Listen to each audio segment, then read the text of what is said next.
Министра обороны генерал-лейтенант Виногуров. МЧС дивизии.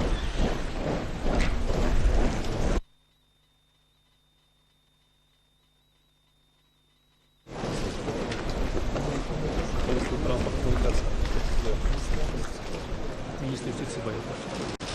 Представитель президента. Здравствуйте. Добро пожаловать. Рад вас видеть здесь. Спасибо за знакомый. Все знакомые люди.